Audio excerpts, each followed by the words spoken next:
Donc voilà, donc eh bien j'ai pris mon téléphone dans la main parce que ça ne veut pas marcher comme je voulais et je vais essayer de vous faire la vidéo en live comme je peux, comme je le sens et c'est pas très grave. Donc je suis en live sur les ateliers pâtissiers et, euh, et je vais vous faire du mieux que je peux. Ouais, d'accord. Je sens que je tourne dans tous les sens. Et voilà, bon, c'est un début, c'est une première, donc on va essayer de faire au mieux.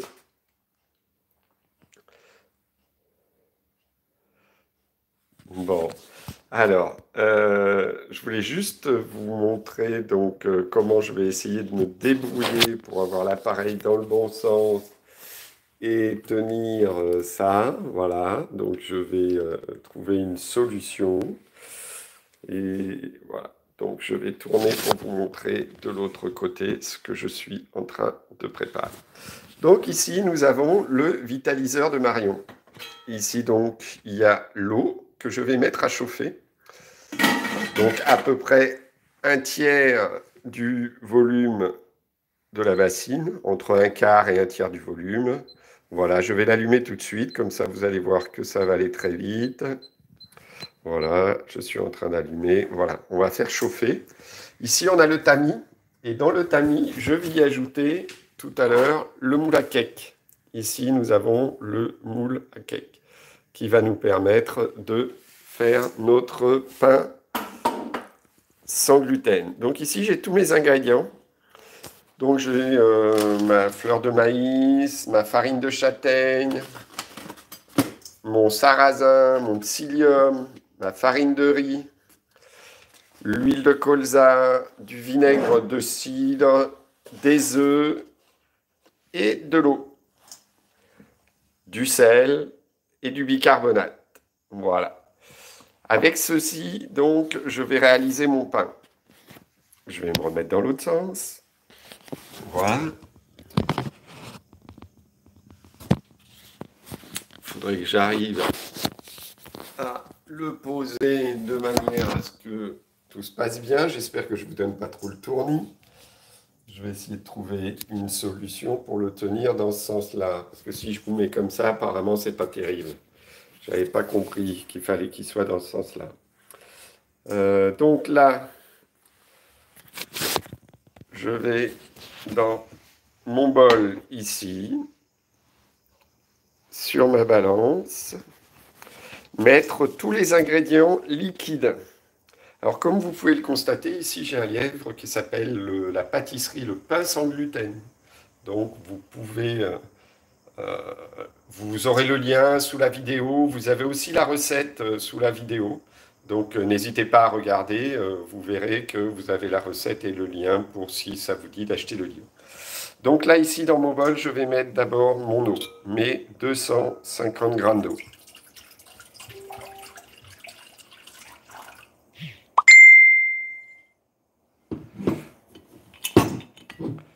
Donc, hop, on essaye d'être à peu près précis. 249, je pense que le compte est bon. Ensuite, je vais rajouter avec ceci le vinaigre. Alors, à peu près une cuillère à soupe de vinaigre. Soyez précis, faites pas comme moi. Sauf que je ne peux pas tenir le téléphone et en même temps, en même temps prendre une cuillère. Mais comme j'ai l'habitude, ça devrait aller quand même. Et ici, on a l'huile, 2 cuillères à soupe d'huile. Voilà. Maintenant, je vais casser les œufs d'une main. Je ne suis pas sûr que je vais y arriver.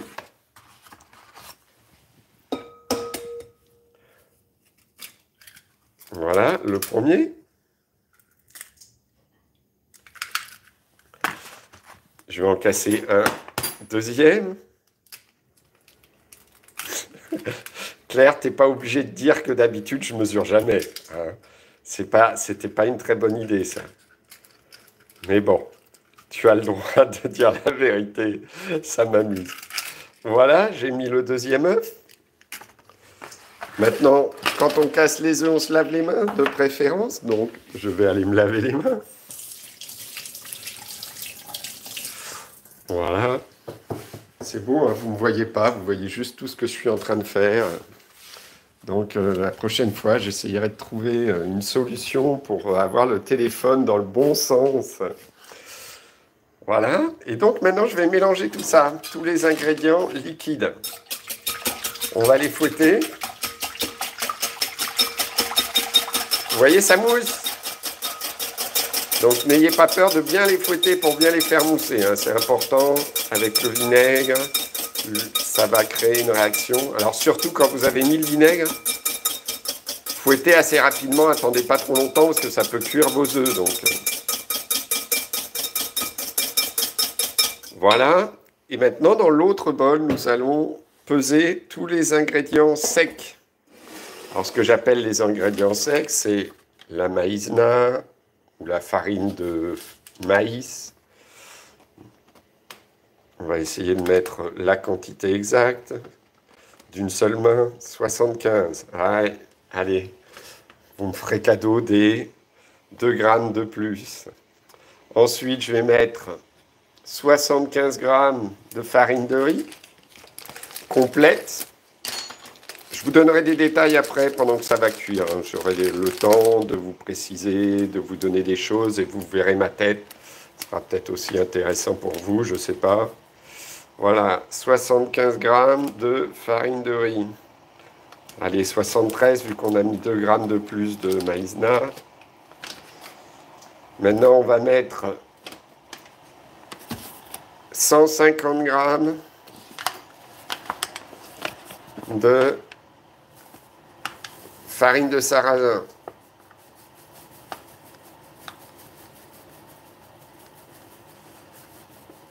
Hop, 147, 148. Ça fait un peu de fumée, on dirait. J'arrive au fond du paquet. Voilà. Et avec ceci, la farine de châtaigne. On va en mettre 30 grammes. Alors, c'est un pain qu'on peut faire soit avec de la farine de châtaigne, soit avec de la poudre d'amande, soit aussi on peut y mettre des fruits dedans, des fruits secs comme des noix. On peut faire avec de la farine de noix et des noix. Ici, on a déjà l'eau qui bout de notre vitaliseur. Donc, on va baisser parce que je ne suis pas encore tout à fait prêt.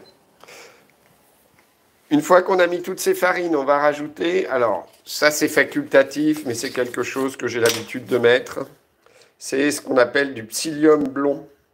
Ça aide à la digestion. Donc si ça vous intéresse, pour mieux digérer. Donc on va mettre la valeur d'une cuillère à soupe. Voilà, comme ceci. Voilà. Et après je mélange tous ces ingrédients secs. Il me restera le sel et le bicarbonate à ajouter. Alors, je vais vous peser le sel, le bicarbonate, comme ça, regardez, on y arrive même avec une seule main. Voilà. Une bonne cuillère à café. Voilà. Hop. Et une cuillère à café de sel. 5 grammes environ. Voilà, c'est ce que ça fait. 5 grammes de sel et à peu près 5 grammes de bicarbonate. Ok, on mélange tout ça. Alors vous allez voir, c'est un pain qui est facile hein, parce qu'il n'y a pas de levure de boulanger. Nous avons que la levure de bicarbonate qui nous sert à lever le pain. Voilà, une fois qu'on a mélangé ça, on va intégrer le liquide dans les farines. Donc je verse le liquide ici. Voilà. Alors il va falloir que je corde ma bassine pour récupérer tout ce que j'ai. Et tout ça d'une main. Le sport. Voilà.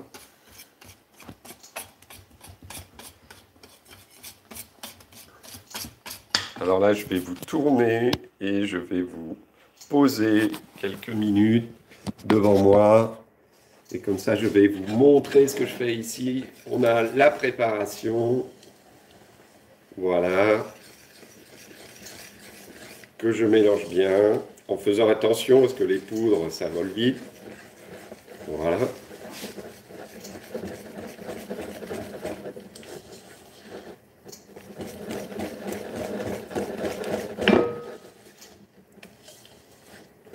Et voilà notre pain qui est terminé. Oui, je sais, vous allez dire, mais ça nous a pris 10 minutes.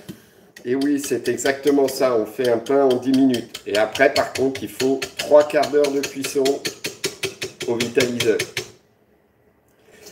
Donc, une fois que notre pain est mélangé, on prend notre moule à cake. On va prendre une bombe de graisse et graisser notre moule. Ça, c'est très important. Alors, si vous n'avez pas de bombe de graisse, vous pouvez le graisser avec du beurre. Ça marche très très bien. Voilà. Je pose et j'attrape ma corne, un outil indispensable pour un pâtissier. Et je mets tout dans mon moule.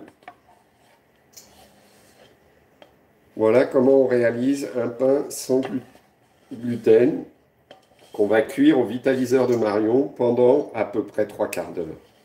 Alors, il est très bon cuit que au vitaliseur de Marion. Moi, j'ai quand même une petite astuce, c'est que pour avoir une croûte comme le pain normal, traditionnel, dessus, j'ai tendance à le passer 10 minutes au four, c'est-à-dire que je fais 40 minutes au vitaliseur de Marion et je le finis 10 minutes au four à 220 degrés pour avoir une belle croûte dessus. Voilà, donc là, mon vitaliseur est prêt. Donc, je mets... Ici, j'attrape mon tamis et je vais faire attention quand je vais mettre mon moule à cake qu'il n'y ait aucun bord qui touche autour. D'accord? Dans mon vitaliseur pour pas que l'eau tombe dans le gâteau, dans le pain.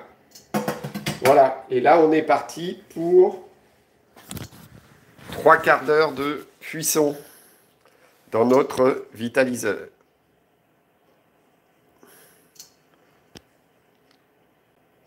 Voilà, ici, vous me voyez en plus dans le... Voilà, donc ça, c'est ce qu'on appelle le vitaliseur de Marion, pour ceux qui ne connaissent pas.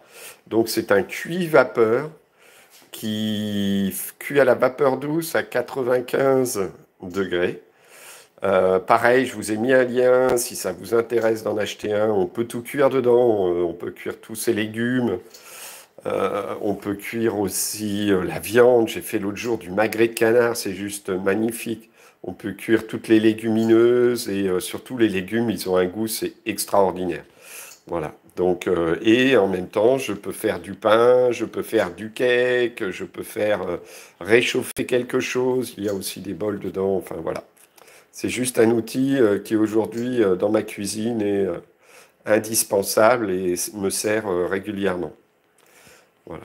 Alors, juste pour vous montrer, maintenant je vais vous montrer le livre de pâtisserie sans gluten que j'ai réalisé qui va vous permettre de voir le pain une fois fini comment il est. Et je vous mettrai une mini vidéo ou un lien dans 3 quarts d'heure sur Facebook ou sur YouTube pour vous montrer le pain une fois fini. Donc, si l'image veut bien tourner, voilà.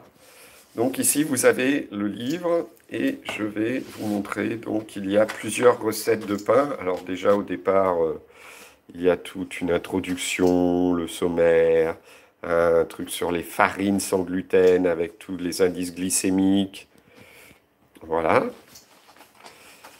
Et ensuite, voilà, ici on en a un, donc c'était au charbon actif, donc il est noir, le charbon actif c'est très très bon aussi pour la digestion.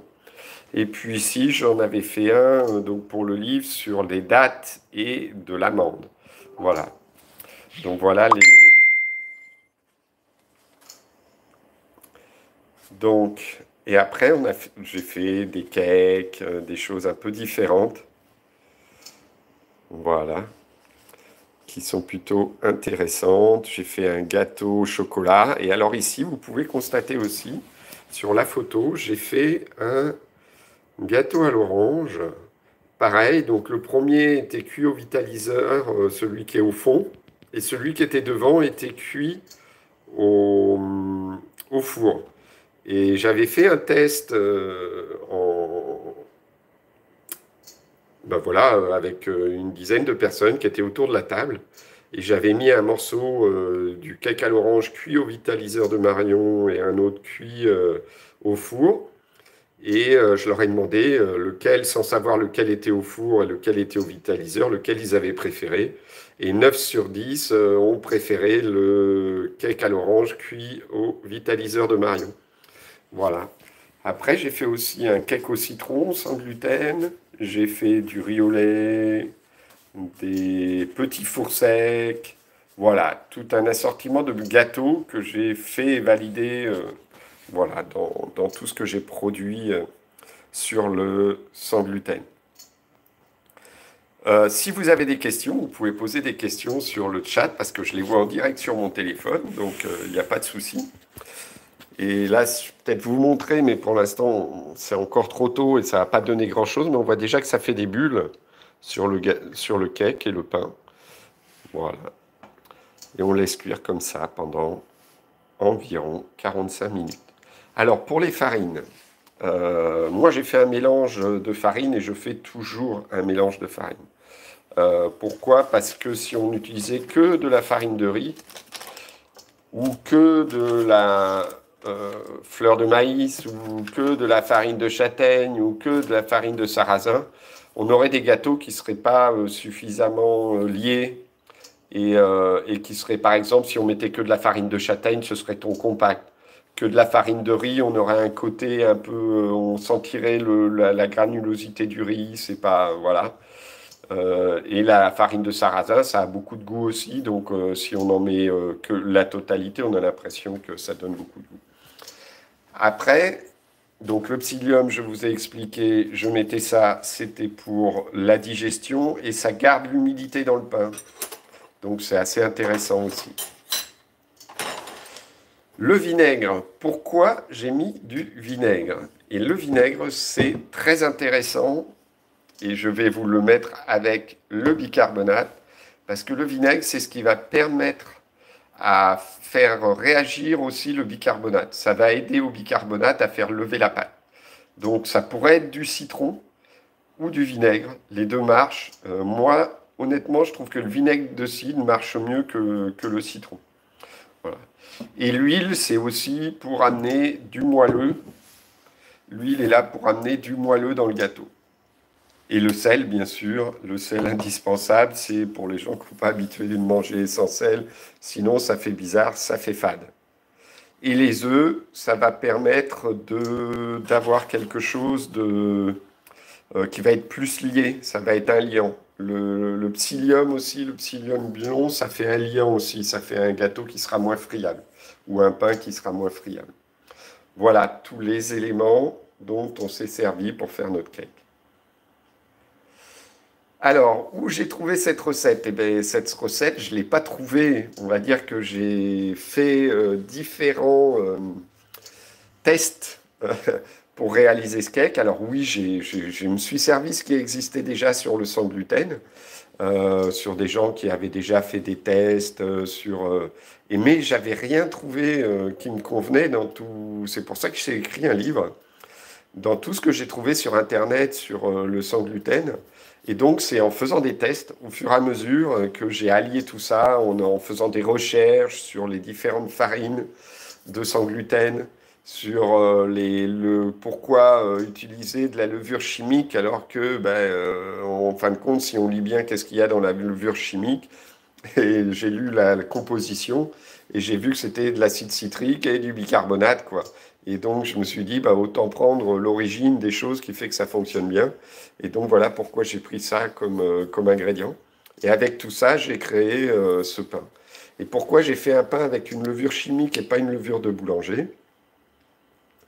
Parce que j'ai essayé plein de pains sans gluten avec de la levure de boulanger. Et en fin de compte, comme il n'y a pas de gluten, et ben, c'est très compliqué à faire pousser. Parce qu'en fin de compte, c'est le gluten qui enveloppe le gaz du champignon qui fait que le pain, il lève bien. Mais quand il n'y a pas de gluten, et ben, ça s'évapore et ça s'enfuit. Et donc, il n'y a pas d'utilité majeure. Donc, il a fallu que je fasse des recherches et je me suis aperçu qu'avec le sans gluten, on pouvait obtenir quelque chose d'aussi performant tout en utilisant une levure plutôt biologique, chimique, qu'avec une levure de boulanger. On va jeter un dernier coup d'œil avant que je vous laisse dans ce live sur le pain sans gluten dans notre vitaliseur de Marion. Et on va voir comment ça lève. Alors, ça va peut-être faire un peu de buée, donc ça va peut-être mettre de la buée sur mon téléphone, mais on va essayer de voir. Voilà, ça commence à lever tranquillement. Il faut un petit peu de temps, mais là, on voit déjà que ça lève sur les bords. Je vous embrasse tous, je vous remercie pour m'avoir suivi. La prochaine fois, je trouverai une meilleure solution pour la caméra et pour vous accompagner de manière plus appropriée, pour pas être obligé de faire les deux en même temps, le côté pâtisserie et le côté écran. Mais je vous remercie d'avoir été présent, d'avoir suivi ce live, et puis je vous dis à bientôt pour de nouvelles aventures aux ateliers de Christophe.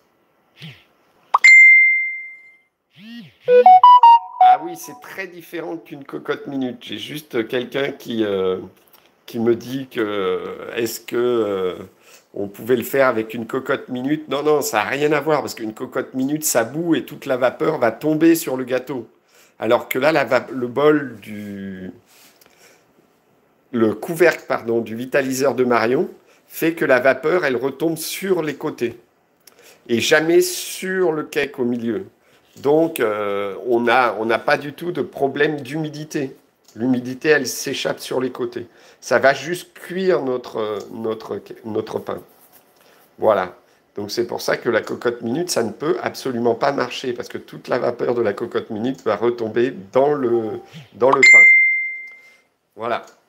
Allez, bonne soirée à tous, et puis à bientôt pour de nouvelles aventures avec les ateliers de Christophe que vous pouvez retrouver sur YouTube ou sur Facebook. Sur YouTube, il vous suffit même sur Google, vous tapez atelier pâtissier, non, atelier de Christophe, YouTube, et vous me trouverez ma chaîne sans problème. Donc atelier de Christophe sur YouTube, vous tapez atelier de Christophe YouTube et automatiquement vous tombez sur ma chaîne sur Google. Bonne soirée, à bientôt.